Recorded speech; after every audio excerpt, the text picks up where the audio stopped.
Classification of elements हा जो आपला पार्ट चालू आहे यामध्ये प्रामुख्याने एस ब्लॉक आणि पी ब्लॉक हा भाग पाहिला.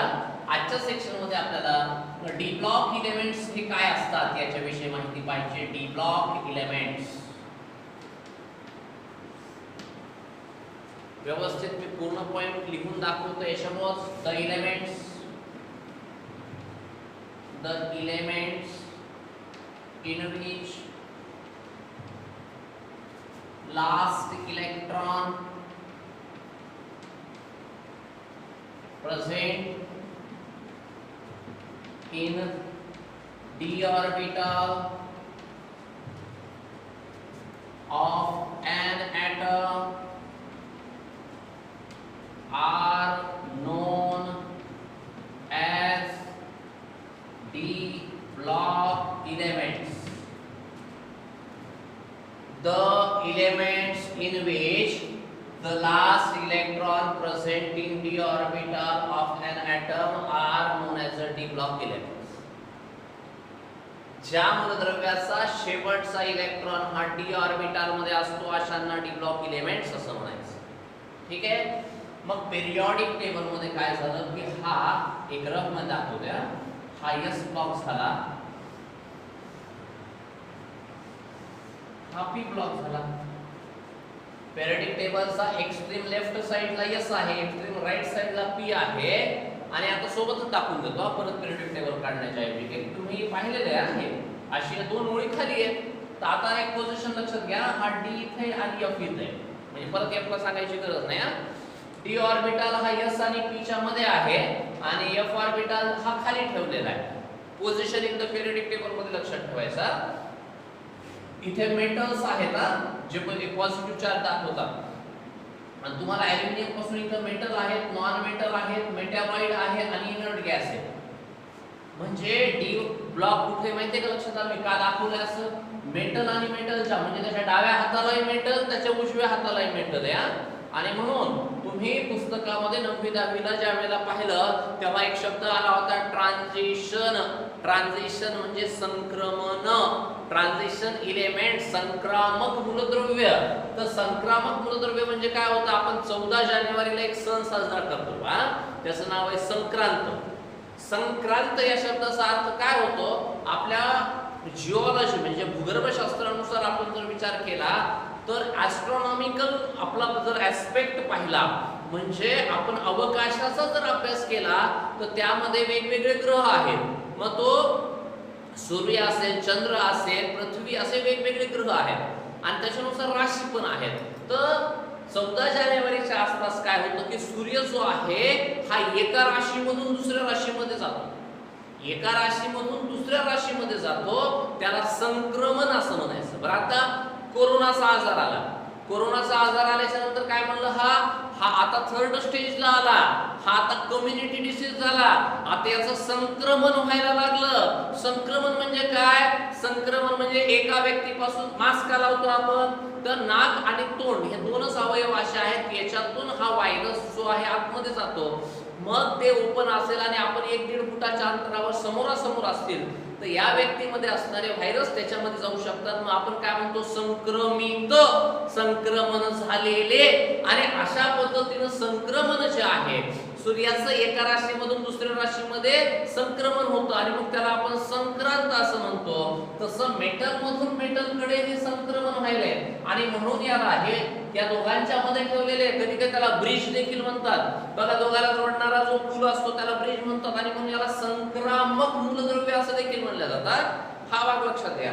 अशा पद्धतीनं आता 1 आणि 2 इथं आले की नाही ते नंतर शिकवतो मी. तरी 3 4 5 6 7 8 9 आणि हे 10 11 आणि हे 12. एस मध्ये 2 इलेक्ट्रॉन होते, ग्रुप किती आहेत? 2. पी मध्ये 6 होते, ग्रुप किती आहेत? 6. डी मध्ये 10 इलेक्ट्रॉन बसतात, ग्रुप किती आहेत? 10. 3 पासून हे 1 2 3 4 5 6 7 8 9 10. अशा पद्धतीनं तुम्हाला पिरियोडिक टेबलचा हा डी ब्लॉक जो आहे हा प्रामुख्यानं पाहायला मिळतो. हे लक्षात घ्या. आणि बेसिकली ज्या प्रॉपर्टीज आपण पाहतो त्या पण लक्षात घ्या.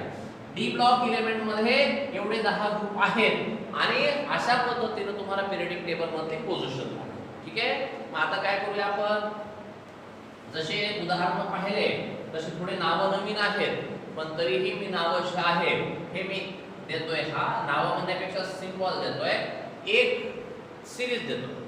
स्कॅनेडियम, titanium, vanadium, chromium, manganese, iron, cobalt, nickel, copper आणि झिंक.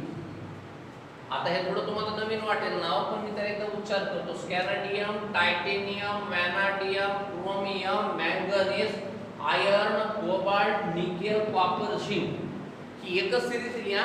असे 4 राहतात त्याच्यामध्ये, म्हणजे 10 जो 40 एलिमेंट आहेत त्याच्याकडे. हा भाग पहिले लक्षात घ्या. तर याच्यामध्ये हे जरी नवीन वाटले तर थोडासा तुम्हाला क्रोमियम थोडा वाटत असेल किंवा मॅंगनीज, पण हे मात्र तुम्हाला बघा ओळखीचे वाटतात.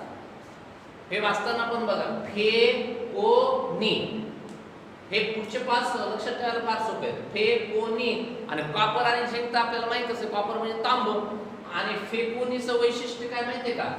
फे म्हणजे आयर्न, हा कॉपर आणि हा निकेल. हा कॉपर ज्या वेळेला म्हणजे आपण ज्या कंडिशन पाहतो, कंडिशनचा वापर करत असताना हा कॉपर जो आहे याचा संज्ञा Cu आहे आणि हा कोबाल्ट जो आहे याचा Co आहे आणि हा झिंक. आता हे मी काय केले 5 शेवटचे लिहिले. आयर्न, मग आता फेरस असं त्याला म्हणतो आपण. पण या तिघांचं वैशिष्ट्य काय माहितीये का? तुम्ही मॅग्नेट ऐकला, चुंबक, चुंबकाला 2 ध्रुव असतात, साऊथ आणि नॉर्थ. मॅग्नेट हा तिघांपासून तयार केला जातो आणि कधी कधी त्याच्यामध्ये एक ॲल्युमिनियम टाकतात, अल्फेकोनी. लक्षात ठेवा फेकोनी हा सिंपल पार्ट. आणि अशा पद्धतीने हा डी ब्लॉक एलिमेंट खूप महत्त्वाचा. एवढाच नाही, मूलद्रव्य का लिहिले माहितीये का तुम्हाला? ह्या मूलद्रव्य म्हणजे विशेषतः हे तर मेटलच आहेत असं सांगितलं आपण.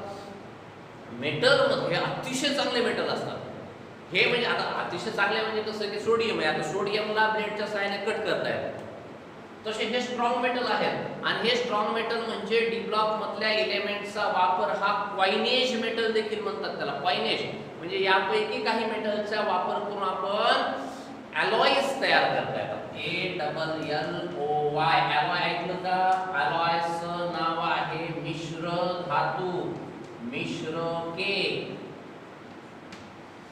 मिश्र धातूला अलॉयज असं, अलॉय किंवा अलॉयज असं म्हणलं जातं. हा भाग लक्षात घ्या. आणि म्हणून प्रामुख्यानं एक प्रॉपर्टी लक्षात घ्यायची की या प्रॉपर्टी मध्ये तुम्हाला हा पार्ट लक्षात ठेवायचा आहे. आणि म्हणून तुम्ही जर महापुरुषांचे पुतळे पाहिले की समजा डॉक्टर बाबासाहेब आंबेडकर असतील, छत्रपती शिवाजी महाराज असतील, हे महापुरुषांचे पुतळे ऊन, वारा, पाऊस बाहेरच उभे असतात ना रे, खराब होतात का? हे नाही. मग हे कशापासून तयार झाले असतात? अलॉयज. सगळ्यात सोपं कशाला? आपल्या घरामध्ये आपण जास्तीत जास्त जे किचन मध्ये वापरतो ते स्टील. आता स्टीलचा अर्थ असा लोखंड होतो, पण स्टेनलेस स्टीलचे जे भांडे आहेत ते भांडे तर कितीतरी तास पाण्यामध्ये असतात, गंजतात का? नाही. पण त्याच्यामध्ये लोखंड आहे बरं, लोखंड पाण्यात राहिलं असतं तर गंजलं असतं. म्हणजे एलिमेंटच्या प्रॉपर्टीज अलॉय मध्ये गेल्याच्या नंतर बदलतात. असा हा मिश्र धातू. आणि आपल्या कॉइन, आता कॉइनचा वापर कमी झाला, पैशामध्ये आपण नोटा वापरतो, पण कॉइन बघा कितीही दिवस राहू तशीच चकाकी किंवा चमक त्याच्यामध्ये असते. आणि म्हणून एक अतिशय महत्त्वाचे, याच्याबद्दल बोलायला गेलं तर आपले 2-3 पिरियड लागतील, तर आज आपल्याला फक्त महत्त्वाचं आहे डी ब्लॉक एलिमेंटचं क्लासिफिकेशन. आला पॉइंट लक्षात? आता मग आता आपण आज डी ब्लॉक एलिमेंटचा हा पॉइंट घेतल्याच्या नंतर आज आपण जाणार क्लासिफिकेशनच्या शेवटच्या भागात. तर आता तुमच्या लक्षात आलं असेल ऑर्बिटॅलनुसार आपण क्लासिफिकेशन करत असताना S block, P block, D block आणि एफ ब्लॉक यांचं क्लासिफिकेशन प्रामुख्यानं केलेलं आहे. आणि हे क्लासिफिकेशन देत असताना एक प्रामुख्यानं सर्वांसाठीचा एक भाग जो आहे हा इथं पाहायला मिळतो. आणि तो क्लासिफिकेशनचा भाग देत असताना एक शेवटचा आपला पॉइंट आहे F block elements.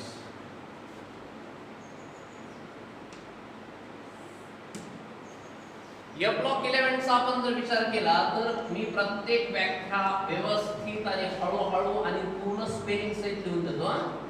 Elements in which व्याख्या पाठ झाल्या असतील आजच्या सेक्शनच्या. Last electron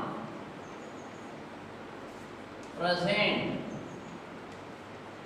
in f orbital of an atom. F orbital of an atom are known as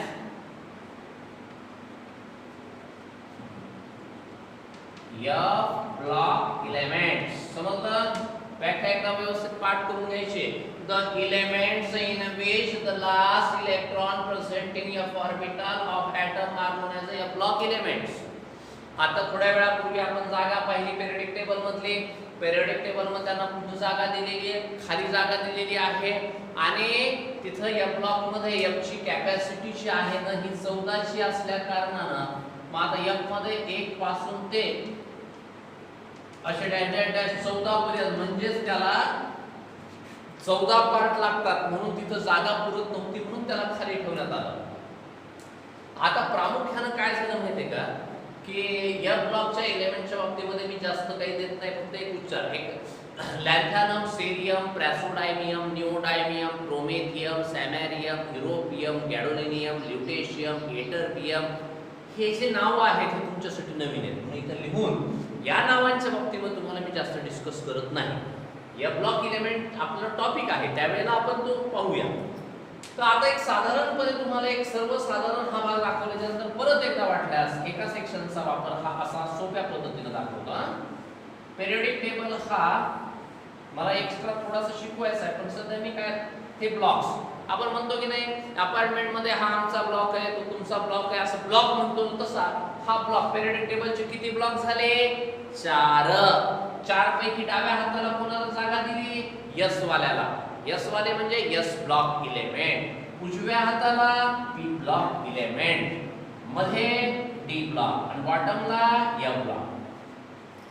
अशा ह्या जागा देत असताना एक प्रामुख्याने त्यांची अलॉटमेंट जी आहे ह्या ब्लॉक्स नुसार त्यांना अलॉट करण्यात आलं आणि म्हणून मूलद्रव्याचं क्लासिफिकेशन आपण 4 भागामध्ये केलं. शेवटचा इलेक्ट्रॉन ज्या ऑर्बिटल मध्ये असतो त्यानुसार आपण S block, P block, D block आणि एफ ब्लॉक असं क्लासिफिकेशन. आता एक लक्षात घ्या याच्या पूर्वी आपण एलिमेंटचं क्लासिफिकेशन केलं मेटल, नॉन मेटल, मेटॉलॉइड आणि इनर्ट गॅसेस. आता एक प्रामुख्याने एक भाग सांगतोय आपण. मध्येच तुम्हाला काही काही भाग जेव्हा सोपा आला तेव्हा ते थोडा चांगला वाटू लागला आणि आता हे नाव मी लिहिले नाही लॅन्थॅनम, सेरियम हे हळूहळू तुम्हाला लक्षात येईल. पण काय होतं माहितीये का की एक हळूहळू आपण भाग जात असताना मी जे शिकवतोय ही एक बेसिक केमिस्ट्री आहे आणि उलट तुमचं व्हिडिओच्या माध्यमातून तुमच्या मोबाईलमध्ये ते सेव्ह आहे.